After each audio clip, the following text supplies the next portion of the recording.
Yanga wanapendelewa ni sehemu gani? Kikubwa ambacho watu wanalalamika ni kwamba Yanga kila wanachosikia wale kinaonekana kwa TFF kwamba bodi ya ligi. Mfano walihamisha uwanja wa Taifa wakapeleka uwanja wa Amani mechi yetu, lakini wakasema wao ndo wakatoa taarifa kabla ya bodi ya ligi, lakini watu walikuja wakalalamika, bodi ya ligi kuchukua hatua yoyote. Haya, leo uwanja wa nani wa Mbeya wa Sokoine umefungwa.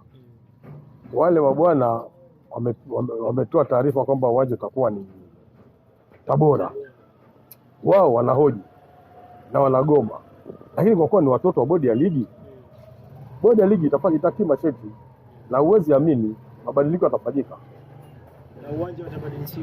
Na uwanja unaweza kubadilishwa kwa watakavyoamua wao. Ndipo mali tunasema kwa nini Yanga kwenye mema na kwa nini Simba kwenye mabaya. Lakini hii bodi ya ligi si ilibadilishwa kutokana na kusemekana kwamba ilikuwa na huo upendeleo, ama hata hao walioingia wapya pia kwa hivyo ambavyo nyinyi mnafikiria? Unajua wenzetu wamefanikiwa kupata nguvu kubwa. Sijui nguvu kubwa wamefanikiwa kuipata kutokea eneo gani, lakini wamekuwa na nguvu ambayo inafanywa kazi wakati wote. Simba wenyewe wameamua kuwa underdog, wameamua kuwa wanyonge. Kila kinachosemwa na kinachowatesa wanaitikia tu ewala. Matokeo yake yamekuwa ndio kama hivi.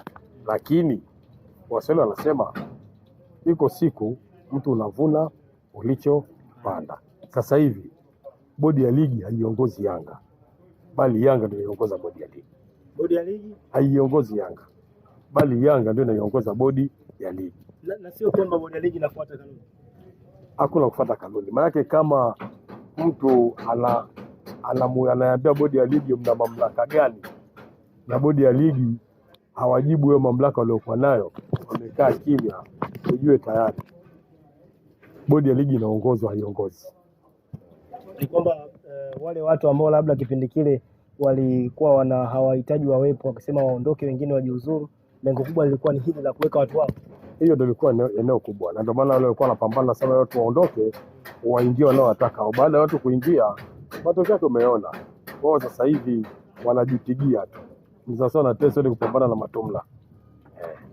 Wanajipigia. Lakini kwa ule uwanja pia nakumbuka kuna mechi pia ya Simba ilitokea ukafungiwa pia ukasimamishwa. Ikawa mechi ikabidi tena isubiri badilishwe sehemu nyingine.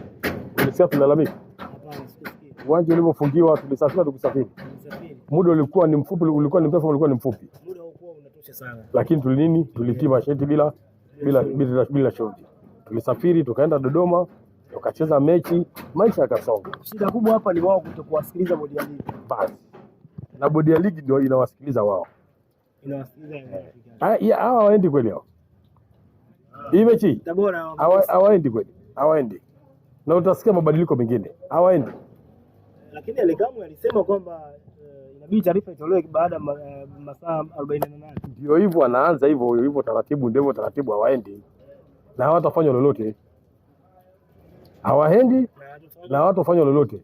Au mechi labda iletwe Dar es Salaam. Na mechi itabadilishwa, aidha iletwe Dar es Salaam ama ipelekwe wanakotaka wao. Sio kashangaa kaambiwa mechi iende Dodoma kwa sababu ni karibu bila kujali. Sasa ikiambiwa iende Dodoma, hatutajali siku 7 zile za sheria. Hata ikiambiwa kesho mechi Dodoma, wataondoka tena Dodoma. Bora wanachokisema wao ndicho kinachotekelezwa basi. Unadhani sasa Young Africans waliwamudu nyie sehemu gani mpaka kufikia hatua hii hivi sasa? Mnaona kwamba ni kama wanaiendesha mpaka bodi ya ligi sasa? Watanzania wana tabia kutumia chance. Wanatabia kutumia chance. Wenzetu wametumia chance. Chance kwa maana kuna upenyo wameupata. Kuna upenyo wameupata. Wameupata kokote kule, hata ikiwa ni ndani ya serikali, hata ikiwa ni ndani ya TFF, hata ikiwa ni wapi, kuna upenyo wameupata na wameamua kuutumia upenyo kwa gharama yoyote. Lakini sisi hata tukipata upenyo hatujui kutumia. Sisi tunajaribu kuangalia tu muongozo wa wanaotawala. Wao wameupata upenyo, hawataki kutawaliwa, wanataka kutawala. Basi inabidi wafanye wanavyotaka. ndio jeuri unakoitoa huko. Ndio jeuri. Unajua siku zote hata sisi Waswahili tuna tabia moja. Akiwa mkuu wa kituo tu ni ndugu yako. Huku mtaani unawaambia tu watu nitakuonyesha mimi nani. Mkuu wa kituo tu ukisoma naye huku mtaani unaambia tu watu nitakujulisha mimi, nitakuonyesha mimi nani. Na ukibisha akinyanyua simu, kitendo cha kupokelewa simu tu na mkuu wa kituo, wewe uliambiwa utaonyeshwa, tayari mavi yashadia chupi. Huwezi kusubutu kurudia. Unatetemeka tena. Huwezi kusubutu kurudia.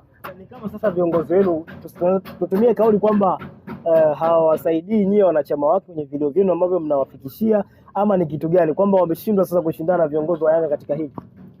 Mimi kwa hilo siwezi kuwapa viongozi wangu lawama. Malalamiko kila mahala kwa mwanaume hayaendi. Mwanaume anatakiwa upambane. Viongozi wetu kwa hili wameonyesha ukomavu, wameonyesha wanaume wao. Kwa hiyo sioni sababu ya kuwalaumu viongozi wangu kwa kwamba nao tuwashauri wakae waishi kwa kupiga kelele, kwa kutaka kuondoa huruma. Hiyo sio asili ya viongozi. Hizi drama nyewe hamzitaki. Hatutaki, sisi tunataka tucheze mpira. Mpira tu. Kwa namna yote. Sababu kazi iliyopewa klabu ni kucheza mpira. Klabu haijapewa kufanya kazi ya siasa. Sasa tuna force kuipeleka mpira kupeleka kwenye siasa. Kizingatia tayari katika timu zetu tuna viongozi wa siasa. Tunataka kuwafanya wale viongozi wa siasa tuwaharibie mpaka CV zao. Unajua sasa hivi ukiuliza jeuri ya Yanga iko wapi, kuna atakao kuambia sababu ya waziri mkuu. Yaani ndio jibu lepesi. Sababu ya nani? Ya waziri mkuu.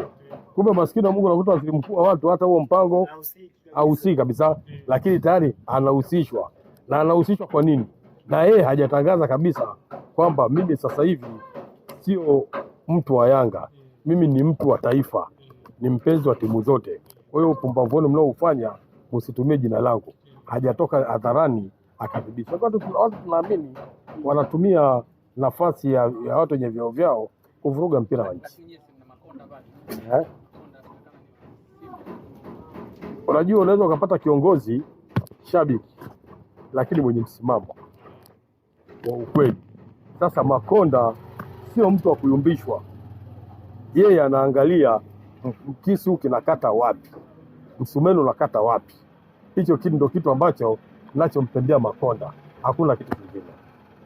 Young Africans wana pengine mechi yao dhidi ya Azam inapigwa tarehe 15. Pengine inaweza ikawa ndio chachu, akiangalia mechi ya mbeleni ni nzito. Hii nayo wanatusumbua, ndio maana anaanza kuweka hii migeni. Ziko timu zinacheza leo, zina mechi baada ya siku mbili na wanaondoka na basi kilomita 1000, wanafika asubuhi na jioni wanaingia uwanjani wanacheza. Hata wakifungwa 6 lakini wametimiza wajibu wa bodi ya ligi. Na hakuna mali bodi ya ligi imesubutu kuwaonea huruma. Kuwaonea huruma kwamba bwana ni 1, 2, 3. Hakuna. Hamna. Kwa hiyo sioni mantiki yote inayofanya kwamba kwa kuna mechi ya Yanga ya Yanga na Azamu isababishe mechi hii ibadilishwe iwe kitu cha ajabu. Sidhani kama hiyo ni sababu. Hizi ni basi tu watu mkiamua kwamba muonekane mupo. Wale wanataka waonekane kwamba wapo. Waonekane kwamba wani wanaununua ukubwa kwa nguvu, kwa gharama yoyote. Waonekane kwamba wao ni wakubwa. Na wanafanikiwa. Baadhi ya wachambuzi pia wamejibu hoja zenu mkisema kwamba mechi nyingi sana mmecheza away. Wakasema pia kuna msimu japo hawakuweka bayana, kuna msimu pia ilitokea Young Africans pia walicheza mechi nyingi away na walisema nyie mkawa pia mnaona ni kawaida, lakini sasa hivi anatokea kwenu ndio mnaanza kuzungumza. Sile swali si jibu. Sababu waandishi wa Tanzania wote, wachambuzi wote au baadhi yao, wahoji mnaohoji wote au baadhi yao huwa mmeegemea upande mmoja wa kuhakikisha mnaisafisha Yanga kwa gharama, kwa namna yoyote. Kwa hiyo hizo mnatafuta sehemu za kuificha Yanga kwenye kichaka cha majibu ya watu. Kwa hiyo sasa maswali mengine unayoniuliza na kusaidia kuificha Yanga kwenye kichaka cha wema, niitoe kwenye kichaka cha nini? Cha shari. Sasa mimi sitaki kuitoa Yanga kwenye kichaka cha shari. Mimi ninachosema tu kitu kimoja. Yanga waache kudeka. Yanga waingie wakacheze mpira. Mimi mchambuzi ambaye naendelea kumwamini siku hadi siku ambaye ni Yanga lakini anaujua mpira ni Medari Saidi tu basi. Mchambuzi ambaye namuelewa, anayejua kusemea mpira kwa uhakika na anajulikana kabisa kwamba ni mpenzi wa Yanga, lakini haangalii sura ya Yanga wala sura ya Simba, anaangalia sura ya mpira, ni Medari Saidi. Sio kwamba kuna namna anawasifia sana Simba ndio maana. Sio kweli. Sio kweli. Watu wa Yanga leo wanamkataa. Wanamkataa kwa sababu hawapendi kuambiwa ukweli. Yaani Yanga tuongeza sasa hivi hapa 99.9 mazuri. Lakini ukiongea pointi moja tu baya linamaliza mazuri yote, wanakuvua na lile baya. Wanakuja kukushambulia, wanakusurprise na lile baya la pointi moja. Sasa utasemaje watu? Mimi kila siku hata mke wako ndani ukimwona kila mke wako kila kitu anasema tu ndio. Ule mke ana matatizo. Hata hakuna mume mwema wala hakuna mke mwema. Lazima kuna mahali mmoja anaambia ukweli na anakubali. Ndio. Yeah. Sawa, mzee kama tuhame hapa. Mimi nahitaji kufahamu bwana. Hii room namba 4 umeisikia? Haya maneno ya kimtani waga siyazingatie sana. Labda unifafanulie. Nasikia bwana kuna chuma namba 4 hawajajifafanua pia wenyewe. Nilisikia kwenye press ya mashabiki wenzako na wanachama jana akizungumza swala bwana Dalali akifungue chuma namba 4. Sasa nikadhani pengine kwa sababu ni mwanachama pengine huenda unaelewa hivi vitu, nikaona pia nikuulize hili swali. Kwa kweli sina taarifa na chuma namba 4. Wala sijui alikuwa anamaanisha nini. Wala hutaki kujua. Wala sitaki kujua. Unajua mimi na tabia moja. Sipendi kuishi kwa kutumia mafumbo sana. Mimi napenda nikuchane moja kwa moja nisonge mbele. Lakini swala la kukupiga mafumbo mpaka uende ukajitafakari mwenyewe ukatafsiri ndivyo sivyo, mimi watu sitaki, naumia.